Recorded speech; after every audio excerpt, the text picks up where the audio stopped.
The whole project was actually about failing to film something because the only infrastructure we had access to was duct tape. Yeah, this is the infrastructure right here, the tape. Yeah, it's real meta. Do you ever think about how, there might be consequences to using systems and infrastructures and technologies built for warfare outside of warfare? Do you ever think about how, man, there's so many tabletop RPG systems out there that are maybe a lot better suited to certain genres and settings and play styles than Dungeons and Dragons, but because D&D is the one with the most baseline general familiarity, people just use it all the time anyway. And even though the open gaming license thing may have worked out in the general public's favor, that level of monopoly might have consequences down the road. Do you ever get the sneaking suspicion that we might live in a society of some sort? Well, tonight we're living in a society called Faerun. Welcome to Pacifist Run, a Dungeons and Dragons 5th edition real-time no-violence retrofit. It is essentially the same as Dungeons and Dragons 5th edition, but this initial version of Pacifist Run has 2 rules, and they are as follows. Combat initiative attacks spells that cause loss of HP, and all other stats, mechanics, etc. that cause damage to HP, with the exception of natural causes such as fall damage, can no longer be used. And 2, any player may at any point propose any alteration to the rules of Pacifist Run. If approved by majority player vote, the rule change goes into effect immediately, but not retroactively. And if that sounds like a horrible broken system, it's because it is. But fear not, because my 3 lovely players are going to be fixing it for us today. A quick primer for the uninitiated. Dungeons & Dragons is a tabletop role-playing game, or TTRPG. It is, at least by some definitions, a sort of rule-structured, semi-improvised collaborative narrative game. The 2 main roles are one dungeon master or DM, and usually 2 or more players. The players each roleplay as individual player characters, or PCs, within the universe of the game, each with their own skills, backgrounds, personalities, and motivations, and work as a group with their fellow players to solve whatever problems the DM throws at them. Their success in whatever challenges they might take on is determined by dice rolls. The higher the number, the better the outcome, and depending on the circumstance and that PC's skill set, they might get a certain number added to or subtracted from that roll. Generally in D&D, your most climactic problem solving comes in the form of turn-based combat. Half, if not most, of your character stats and the rules of the game are built around combat. When the DM tells you to roll initiative, both the PCs and whatever enemies they're facing roll to determine the order of who hits who first. When you hit somebody enough times that their health points, or HP, are totally depleted, that character dies. But this is Pacifist Run, so we won't have to worry about that combat stuff. Can we do a quick Georgetown introduction, names, pronouns, school, year, and what's your experience with Dungeons and Dragons? Alright, my name is Pace. Hi, Pace. Hi, everyone. I am a senior-ish in the college. I study history and STIA. I've been playing D&D for the last 8 or 9 months. I've only been in 2 campaigns so far, but I'm an insufferable rules nerd, and so have been throwing myself into the lore and mechanics of this game because I like how all the crunchy things interact. Hi, I'm David Shearer. Hi, David. He, him, junior in the college. Yes, I use he, him pronouns. Yes. Junior in the college studying government with a minor in economics and philosophy. On a pre-law track, which gets very much into the rules lawyeriness of you can read this like a law book and then base your interpretation of the law similar to like how people interpret constitutional law and other similar things. So I have been playing D&D, I'm old. Nerd alert. For 7 years. Wee woo. Nerd. It's a very fun game because of how creative it is, and this admittedly is the first time I've played a campaign or a session without stabbing. Hello everyone, and hello people watching at home. My name is Will Foster. I am a senior in the SFS, majoring in regional comparative studies with a focus on Asia and a minor in Chinese. So I played it once. My mom doesn't like D&D. Yes, you in the front. Yeah, so doesn't like D&D in like the nerds are losers way, or it's a portal to Satan way? Neither, actually. Oh. Everyone that played D&D in my mom's high school ended up smoking weed. And everyone that smoked weed in my mom's high school ended up killing a man. So it was like the 80s. Like, things were weird. The 80s. Yeah. You've seen Stranger Things. You know I have not seen Stranger Things. I have not. Mr. Electric said with the principal's office. We've been executed. My name is Isabella Williams. I use any pronoun. pronouns. I am from Alexandria, Virginia. I am a junior in the culture and politics major, and I'll be your dungeon master for today.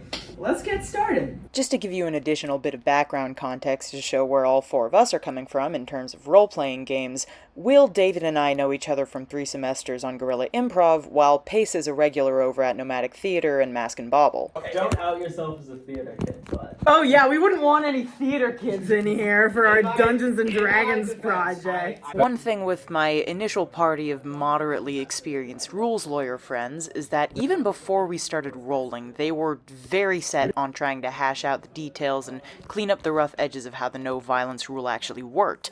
Details that I had, of course, deliberately left unhashed. Are we doing combat? Are we? That's up to you. HP does not exist. HP does not. I just don't know what we're Oh, doing. okay. Because when you're familiar with the game to the extent that the ways all the pieces and rules and stats fit together becomes second nature, if not part of the appeal in itself, of course the absence of something critical is going to be more noticeable. You can make any rule changes you want as long as it passes the majority So of it's your vote. Is it like a we propose Yeah, something? you guys are allowed But, to. Yeah, wait, are you acting I sort of as like could speaker of the house? like and if you change or like reality, and then also like that will be very different from changing like how we interact within people. What exactly? So Natural causes. When you know what the whole is supposed to look like, the rough hew edges of the broken version are a lot easier to pick out and a lot harder to tolerate. Even though technically, if magic is Yeah. to deal damage. But I think for the same understanding that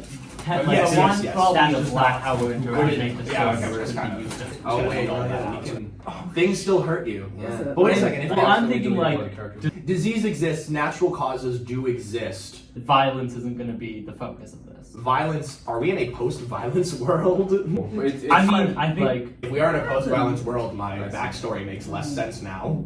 some of the amendments. It seems we're not so. I don't think it's a post-violent world. I think that like if we provoke people, they'll attack us. Well, in a post-violence world, then Take They, damage. you We're by immune. the But- general but essentially like You can be so, prevented from doing things, you just can't be hit until you die. So I think the alterations I have made to the game, as they are very broken, and that's the point. more the goal is to find success through not violent means. Yes. Or, but again, we're working out all these mechanics. You guys are probably going to be making up more in real time. So one issue I had to figure out as a DM was how to actually give this game stakes and consequences. Because, I couldn't threaten my players with death anymore, so I had a neat little idea for maintaining a potential fail state. Could we still be arrested or detained? Could, like, Yes. this So we is cannot more. be executed. We can be So in prison forever. I think this. So I now had a measure to keep the game running smoothly without having to resort to any kind of actual corporal violence. I'm sorry, one second, I just need to... Oh, hey, Michel Foucault, hey, yeah, I'm working on a project right now. I'm actually kind of busy,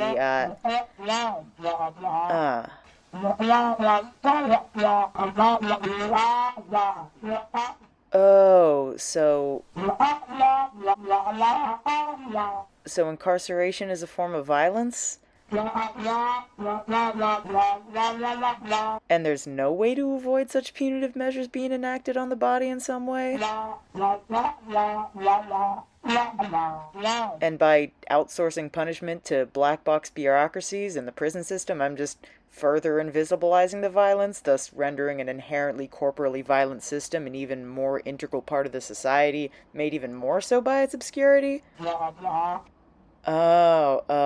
Oh, yeah, that's unfortunate. Yeah, no, I didn't think about that, actually. Okay, alright, okay, well, bye, I guess,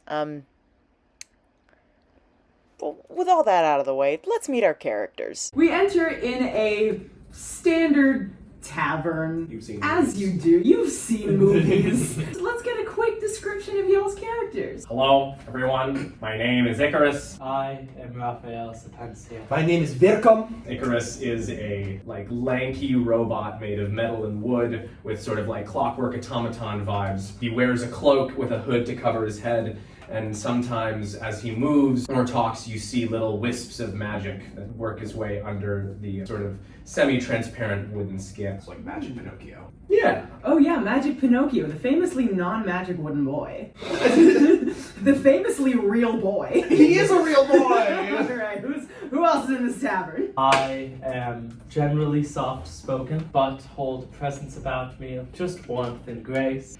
I normally hang out with about 12 of my best bros. Jesus. Thank you. For a seemingly popular, charismatic guy, I wear robes that are like all others, sandals like everyone else. I don't really have that much wealth about me, and what I do have, I give to the poor. I am a quite small golden dragonborn. I wear a long flowing robe, and I also wear a hood over my head. I have a long guitar lute-like thing that is strapped to my back, but if you are very careful, you will notice that there is a second neck attached to the guitar that looks like it is actually from another guitar and should not be there at all. I am a librarian by design, by my master Sildar, the great wizard, before he was so rudely taken from us so many years ago. But I will never forget his quest to retrieve the world's knowledge and find who did this to his poor soul. I'm currently, chatting with some friends or giving advice to people who could need it, most specifically tax collectors. I come from a land that is not important, but what is important is what I will do now that I'm here. I come seeking to do good deeds and to make myself into a folk legend in this tavern space. I will most likely be finding any sort of raised locale and singing my own praises. You guys are in this tavern. Raphael, you're like healing some blind lepers in the corner. Vercom, I don't know what you're up to. Yeah, you're doing that. I don't know if you drink things because you're an automaton. I am It's merely fun. pestering the barkeep on the location of the nearest library. We don't have this is too small of a town for a library. People don't really read here. It's because it's boring. I understand you are too primitive to continue collecting knowledge. Whoa, Where can I whoa, find whoa. more advanced specimens? What's primitive about hoop and stick? You gotta hoop and a stick and you... Bartender, another round of waters for the group. Where'd you get that? No outside food. Did you read the sign? Did you I'm bring... sorry. She needed more food and she had one loaf and a fish. We made do with what we had. Barkeep, pass one to me as well. I'm sweating because I've just finished my set. I feel like people with scales shouldn't be able to sweat like biologically, but you'll learn something new every day, man. Love it. I live a charmed life. Love this job. Now, you all three, I think for different reasons. You, because you just kind of seek out the lowly and miserable. You, because you gravitate towards nerds and nerd things. But you see in the back corner of this bar, there is a very old wizard, long white beard, long blue nightcap with stars, and a long robe also. You've blue. seen movies. You've seen movies. You've played Kingdom Yeah. Hearts. You know what this guy No, looks like. a wizard. I said this as a joke in the moment, but looking back, that level of familiarity with the conventions of the genre here definitely had a lot of sway over the courses of action this crop of players decided to take. You see a stock wizard, you take a stock mission. And he's sitting in the corner and he goes, Wizard.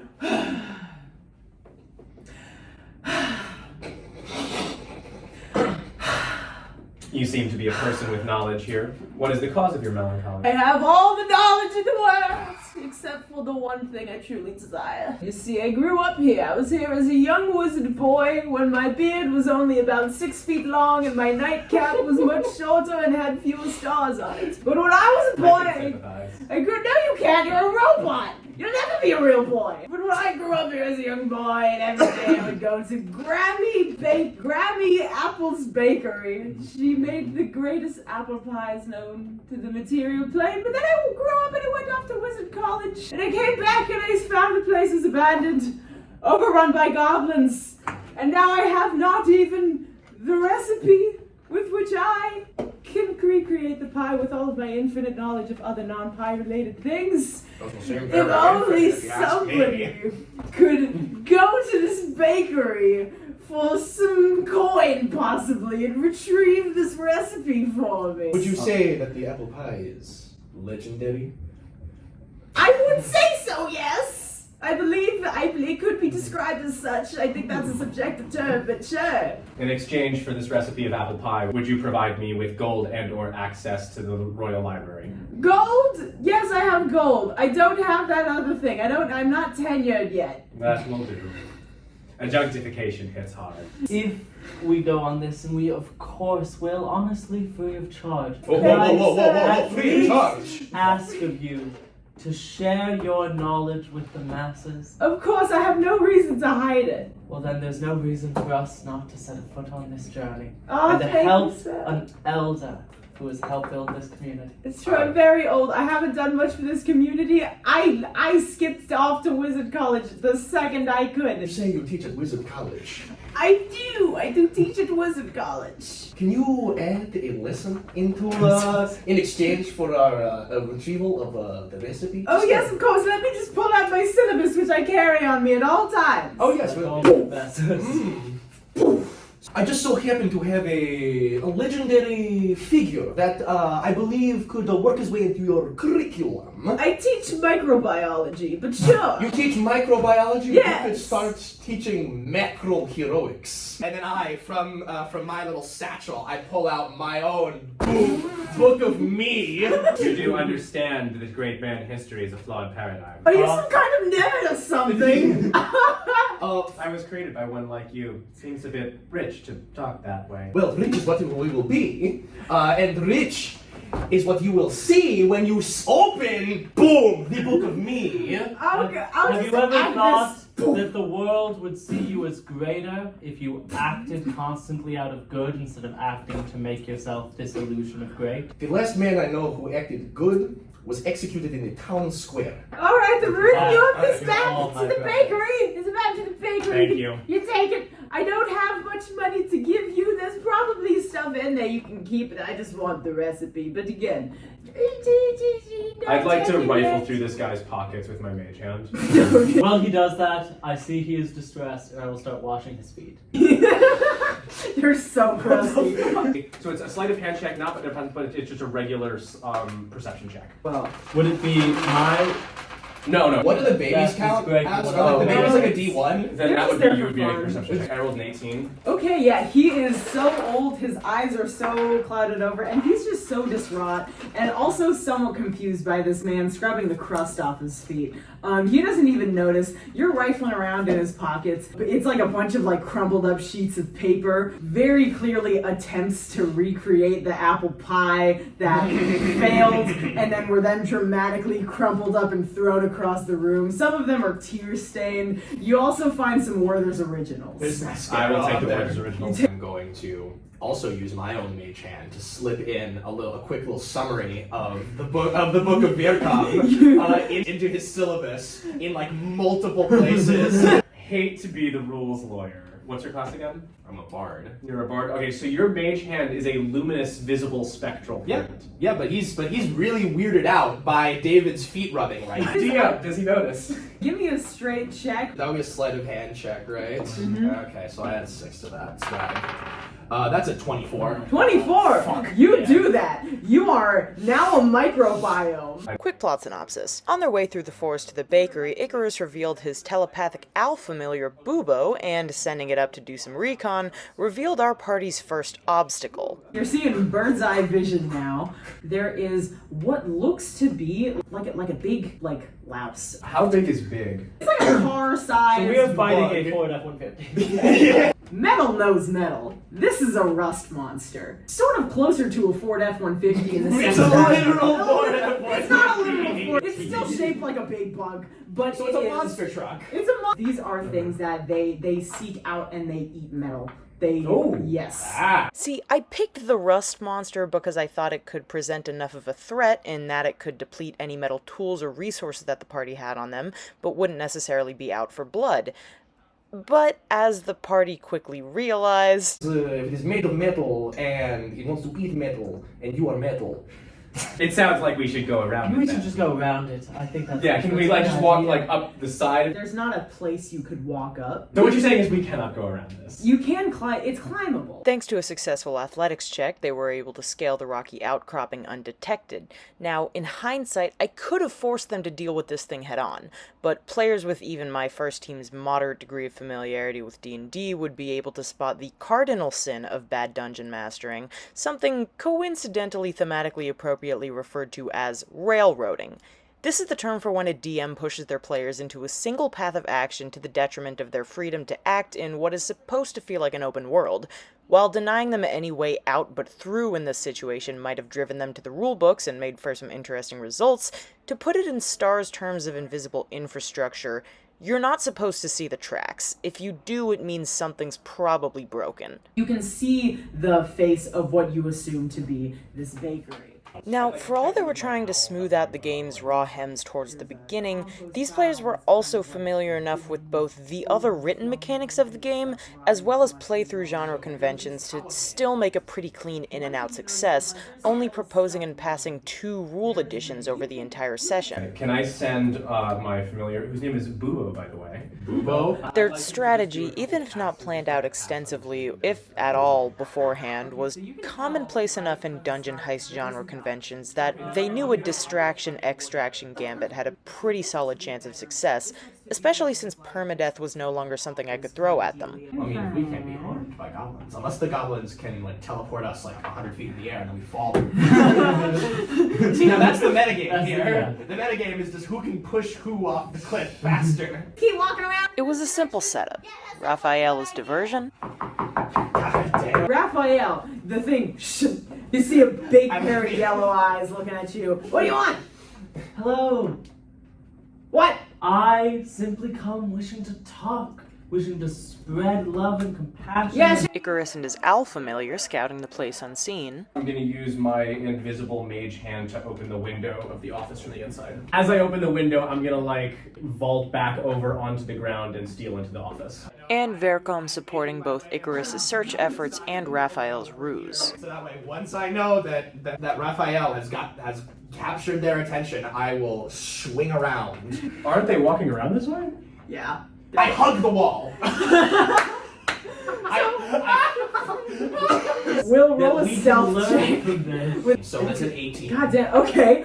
Let's turn the other corner. And they turn the other corner, and they see you, Raphael, and they go, "What are you doing here? Learn Get out! about the love of this place. Oh, Get out!" I'm going to stealthily go back and hop in through the window as well. What are you doing? Listen, you are doing I can look perfectly fine myself. You are going to make noise. We need to do this as fast as humanly possible, alright? Because I am not sure how long Halo over there will be able to hold them off. Please, can I tell you my real purpose for being here? Oh my fuck! I'll tell you What? my real. I am a traveling doctor. Are any of us sick right now? I don't think so, but we could get sick in the future. I don't know. Give me a deception check. Typical. And I'd like my owl to give me advantage rifling through these papers and look for a recipe. Goblin dice. And it worked pretty well. And I just tell the story of the Good Samaritan. Give me a performance check to see how interested these guys are. 7. Can I hear that he's absolutely bombing this? and round to the corner with my guitar and provide a backing track? Like, even when I suggested the idea of certain rule changes to them, We are already immune to damage. Essentially, the best thing right now is just for like if I'm just the distraction. Yeah, I think Then things are like that fine would right work. now. Well, I think we're good like until shit goes south. Yeah. Unfortunately, we can't imagine realities outside of the infrastructure that we're given. Damn! Can you say that to the camera real quick? Unfortunately, we can't imagine realities outside of the infrastructure we're given. Clip it and ship it, boys. Shucks. Yeah, I'm gonna like hug the wall and. Okay. You kind of power down and you open your eyes to see 3 very pretty faces looking back at you. These 3 tree dryads just kind of like, oh my god, have we seen this owl here before? I don't think so. Oh, we never just. Should we keep. I'm gonna like. Give me a dexterity check. It pulls the owl into this cluster. We could like it's like the impose a new rule where the poison owl zone. can't be grappled. You could. Yeah. Well, what if we say that a grapple at that speed is an opportunity attack? We classify all actions of responding to someone. I will And say- write your vote. Yeah. And so where So something this like already this, where it's like exists D in and D film is saving called throw. evade, you only get to receive half damage or So I whatever. think this matters Is more it like when is it like action like the happens. druid spell? Entangle, where they're more. Was this powerful in than response actions to the Or- bird leaving yes. the area? Oh, So then yeah. that's an opportunity attack. Wait, so If we classify it, it we as an opportunity. classify all I will remind responses. this would be retroactive. This she's would already be ruled it, yeah. retroactive. That's true. Of course, they could have just removed the retroactivity clause. It wasn't until the third act, when they were breaking out of the bakery, that they actually started to make rule changes, and even then, again, there was only 2 of them, and both were relatively minor, pretty specific, and served not only their own in-game motivations, but also the making senseness of the game itself in the absence of things like hit points. Icarus does another full body shudder. And then I cast Thunder Wave, pushing them all back 10 feet, or forcing them to make a Constitution saving throw. Okay. So not the damage, just for pushing. Yes, my goal is to knock them all prone. Oh. Yeah, the sickest power chord, and because of the fact that they're all basically trying to shove through this one tiny corridor, my hope is that I have directed all of this sound at this one rectangle, so it pushes all of them back, hopefully going prone. So they all rolled a collective 10. So they don't go prone, but they do get. What's the spell say?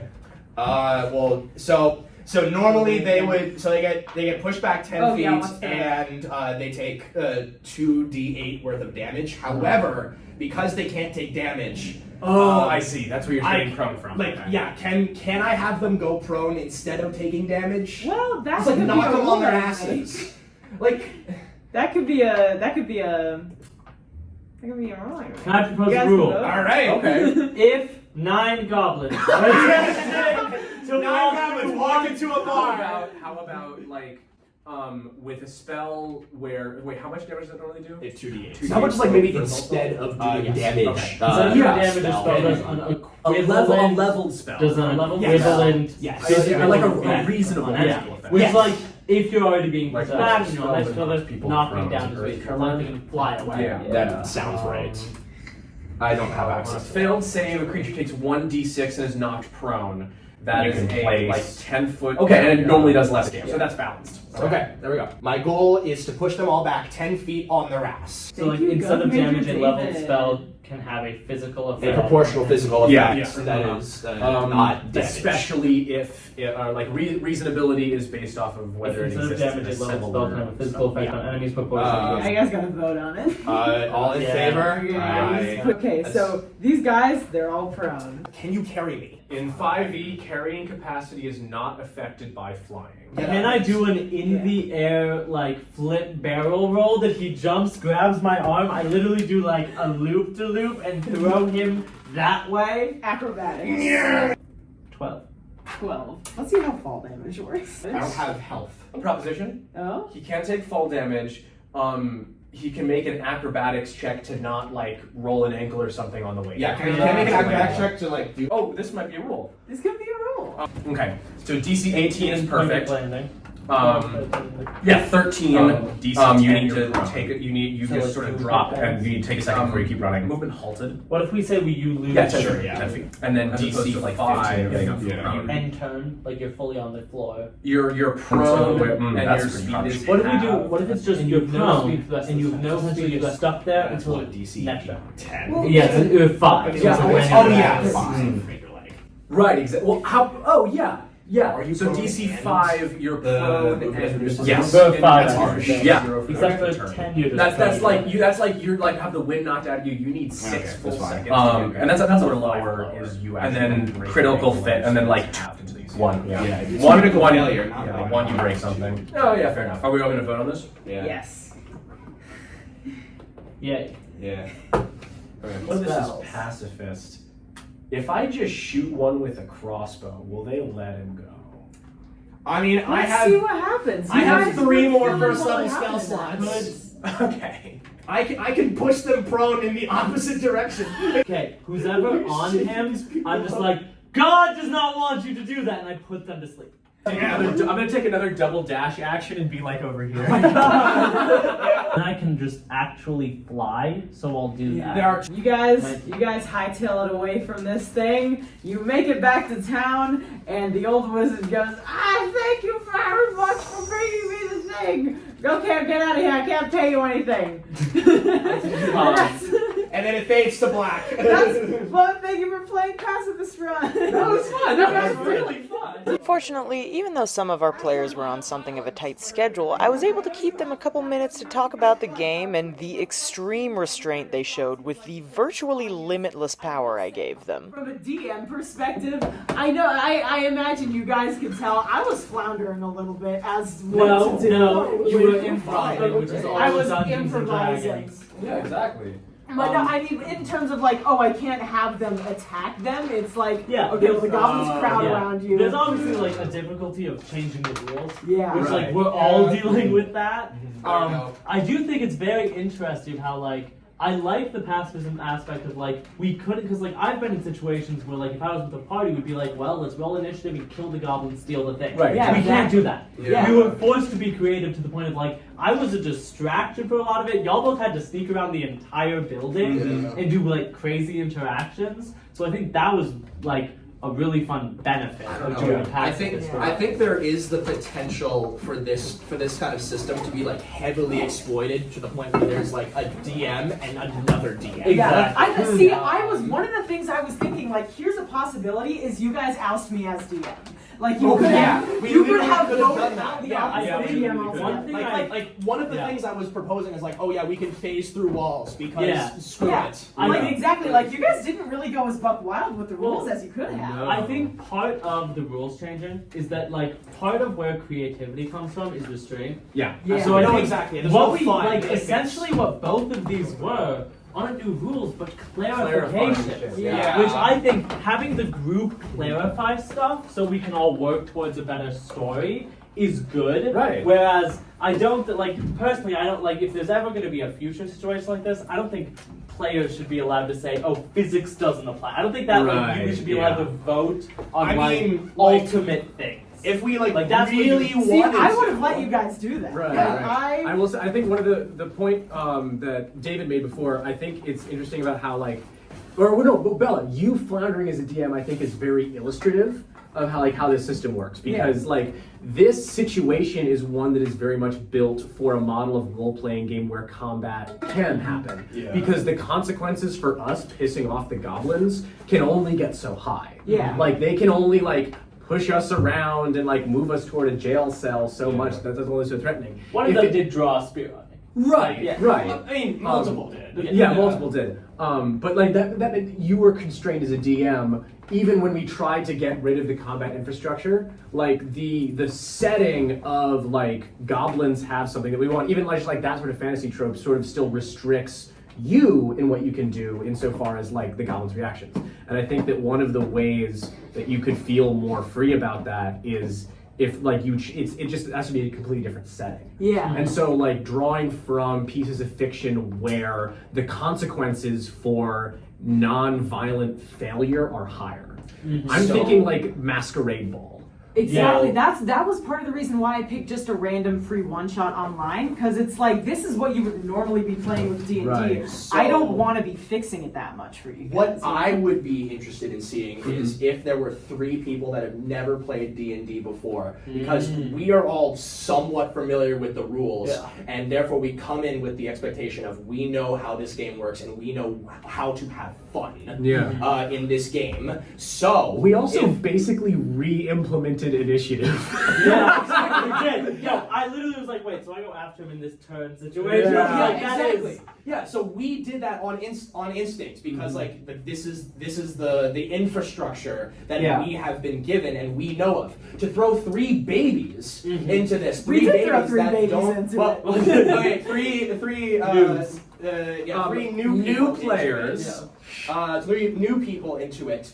then I imagine that they would probably have a lot more of like a wacky, can we vote the goblins out of existence? This is really annoying. Or just like, I don't want to have to deal with this. Like, let's change physics or change the story or oust you as DM or whatever, because they don't have that same sort of background of like, this is why we enjoy playing the game. So, and I think there's also a very interesting thing of, I would imagine part of, and this is where like knowing George, part of pacifism and all these things is conflict resolution. And part of our goal was conflict resolution. However, D&D's, but D&D's about storytelling. So there's a different ultimate goal of like pacifism, like the meta goal of D&D is to tell a story, regardless of like what our character and player goals are, of to get the recipe and to get back to the wizard. Yeah. So we're all coming from a perspective of, oh, we're gonna like make fun characters, tell a crazy story, like for that. Whereas if you have people where you say, where like the goal's less storytelling, you're like, these are the two camps, find peace. That, like, people are going to use the rule writing differently for that. There's a whole different goal. Whereas, like, if we were in such a classic scenario of do a quest, we're doing normal D&D stuff, sort of what Will was doing, of like, we know what we're doing here. Yeah. We don't need to use that new tool because we already know how to use the tools. At no point did we ever actually try to resolve the conflict at hand. Yeah. I mean, like we. No. Like we never went up to the goblins and said like, hey, there's someone in town who like this recipe means a lot to them. Because that conflicts with our characters, is that they specifically were characters. Yeah. Which is where that's the more storytelling D&D-esque thing, instead of like, well, I think the biggest example of like my bit is that none of us metagame. Like essentially. We're like, in conflict resolution, you try to use as much upper info you wouldn't have access to. Whereas D&D characters, a whole bit of playing a role-playing game is you don't want to use information you don't have. And I think that's part of it with like, you guys weren't just making crazy rules to like, I have a rule that we have the recipe now, was because like part of the whole thing is like, there's obstacles, and that's the whole game is made up of obstacles. Well, yeah, because that's what makes it fun. Yeah. And that's what makes it like a challenge that we have to solve, a puzzle. But again, this goes back to the whole like, if it was a new player, they might have a whole like different mechanism on how they want to achieve that fun. So yeah, I mean, if this I guess could be your control test if you want to try with like 3 absolute newbies. With new players, I think that would be a very interesting, yes, because like comparative experiment. Yeah, well, I mean, I imagine that they would at first try to, use the infrastructure that they've been given, but at some point they're probably just going to give up and be like, I don't want to have to remember what my role was. Like, I'm going to implement a new rule that I'm convincing enough, where I did the silly funny voice, and so therefore that's convincing, deceived. Yeah, see, and that was one thing that like I feel like I was wondering if there would be a point where it just became straight up improv, like just straight up a small town. Yeah. Well, another thing is that it's 3 people. It's 3 people that all agree with each other on a lot of things. I don't know, if you made this bigger, then you'd start to have more also, like dissenting opinions. One thing with the rule making is that I think what you were getting at there is that we will never disagree on a rule making situation because we all have one goal. Yeah. Whereas if either a character or literal players had like 2, maybe not like 100% opposing, but still very separate goals, they would try to craft rules which solve the problem while pushing their agenda, like actual lawmaking. So when looking at like, in the future, you could have 3 new people seeing how that changes how they treat the thing, or 5 people, 2 of which have one goal, 3 of which have another goal, although it's not like totally opposing goals. To see if like when they're writing the rules, one of them I'll only add vote for something this like if you include this clause. exactly, which that becomes greater sausage making. Then the electoral legislative stuff becomes part of the game in itself. exactly. Whereas for us, it's just like another tool we back to because we're never going to disagree. No, exactly. Yeah. All right, well, thank you guys so much for playing. Thank you, Bella. for having us. Don't forget to like and subscribe. So I took their suggestion. Wait, so what are we doing?